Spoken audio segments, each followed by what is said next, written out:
దేశంలో గర్ల్స్ సేఫ్టీయే లేదా? మొన్న జరిగిన కలకత్తా మ్యాటర్ మీ అందరికీ తెలుసు. ఒక డాక్టర్ ఫుల్ యూనిఫామ్ లో ఉన్న అమ్మాయిని అంత ఘోరంగా చంపేశారంటే, బయట మన ఇండియాలో చాలా మంది అమ్మాయిలు ఇప్పుడు ప్రజెంట్ జాబ్ చేస్తున్నారు, బిజినెస్ చేస్తున్నారు, సంథింగ్ ఏదైనా చేస్తున్నారు. అలాంటి వాళ్ళ పరిస్థితి ఏమవుతుంది? ఆ అమ్మాయి కోసం కాదు, మన చుట్టూరు చాలా మంది అమ్మాయిలు ఉన్నారు కదా. ఒక అమ్మాయిని ఇలా చేశారంటే, ఒక ఛాన్స్ ఇస్తుందంటే గవర్నమెంట్ ఒక అబ్బాయికి, వాళ్ళు ఎంత వరకు వెళ్తారో ఆలోచించాలి కదా. ఇప్పుడు ఈ అమ్మాయితో అయిపోదు కదా. ఇప్పుడు మేమంతా ఫైట్ చేస్తున్నామంటే ఆ అమ్మాయి కోసం కాదు, వాళ్ళ పేరెంట్స్ కోసం కాదు, ఆ అమ్మాయికి అలా జరిగింది. అలాంటి తప్పు మళ్ళీ రిపీట్ అవ్వకూడదు అనేసి మేమంతా కోరుకుంటున్నాం. ఎందుకంటే ఇప్పుడు ఆ అమ్మాయి యూనిఫామ్ లో ఉందా, నార్మల్ గా ఉందనేది పక్కన పెడితే, ఆ అమ్మాయి హాస్పిటల్లో వర్క్ చేసే అమ్మాయిని అంత ఘోరంగా చంపారంటే అది ఎంత తప్పు మీరు అర్థం చేసుకోండి. హాస్పిటల్లో కూడా సేఫ్టీనెస్సే లేదు. అలాగైతే బయట రోడ్డు సైడ్ ఎంతో ఆడవాళ్ళు, పెద్దవాళ్ళు, ముసవాళ్ళు అందరూ, చిన్న పిల్లలతో అనాథ పిల్లలు కూడా ఉంటారు, ఆడపిల్లలు, వాళ్ళు కూడా బయట ఉంటున్నారు. ఇప్పుడు వాళ్ళ పరిస్థితి ఏంటి? అసలు అమ్మాయి బయటే రావాలంటే చాలా క్రిటికల్ గా ఉంటుంది.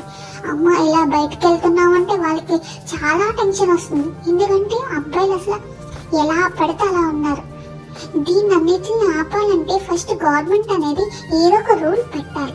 ఇదే విషయం వేరే అదర్ కంట్రీలో చేసుకుంటే, ఎవరైనా ఇలాంటి మిస్టేక్ చేస్తుంటే విత్ ఇన్ సెకండ్ లో వాళ్ళకి అక్కడికక్కడ చంపడం జరుగుతుంది. కానీ మన దేశంలో ఒక ఛాన్స్ అనేది ఇస్తున్నారు.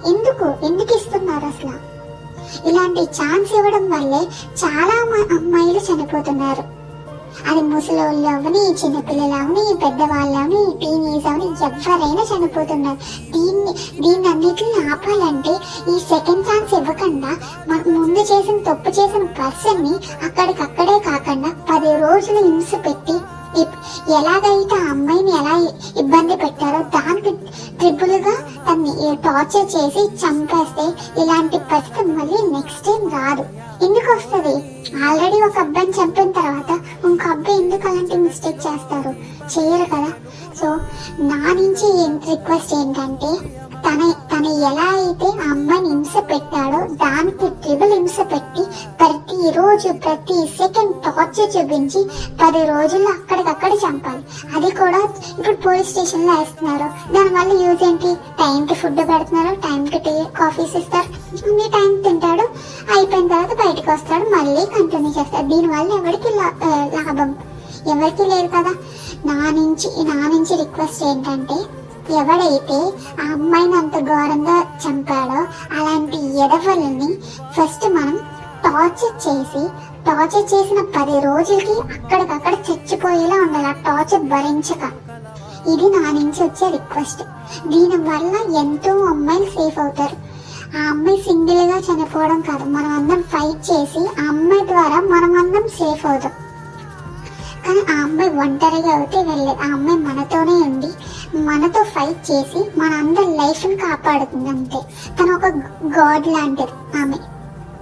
తను ఎంత బాధపడ్డారో అంత నరకం పడి చనిపోతేనే ఆ అమ్మాయి శాంతి కలుగుతుంది. అలాగే మనం అందరం ఫ్రీడమ్ అనేది వస్తుంది. ఇండిపెండెన్స్ డే అని చెప్పుకున్నాం. ఇండిపెండెన్స్ డే రోజుని ఇలా జరిగిందంటే అది ఎంత ఘోరంగా ఉందో మన ఇండియాలో చూడండి. ఇండిపెండెన్స్ డే ఎక్కడ వచ్చిందండి? ఇలాంటి సేఫ్ లేని దేశంలో మనం బతకడమే చాలా ఘోరంగా ఉంది. అలాంటిది మన ఇండిపెండెన్స్ డే జరుపుకోవడమే చాలా తప్పు అనిపిస్తుంది. అది వేరే అదర్ కంట్రీస్ లో కంపేర్ చేసి చూస్తుంటే మన కంట్రీ చాలా చాలా చాలా వర్స్ట్ లో ఉన్నాం చెప్పాలంటే. సో ఇలాంటి ఇలాంటి విషయం మన ఫ్యూచర్ లో ఉన్న వాళ్ళకి లేదా ఇప్పుడు ప్రెసెంట్ ఉన్న వాళ్ళకి ఇలాంటి ఇబ్బందులు రాకూడదంటే మనం ఇలాంటి దాన్ని ఇక్కడితో స్టాప్ చేయాలంటే ఫస్ట్ ఇలా చేసిన వాడిని అక్కడికక్కడ రూల్స్ పెట్టి అక్కడికక్కడ చేయడము ఏదో చేస్తే కానీ మన ఇండియాలో ఉన్న గర్ల్స్ అనేది సేఫ్టీ రాదు. So we want justice. ఇప్పటి నుంచి నా మారుతుంది అనుకుంటున్నా. Thank you for watching. Thank you so much.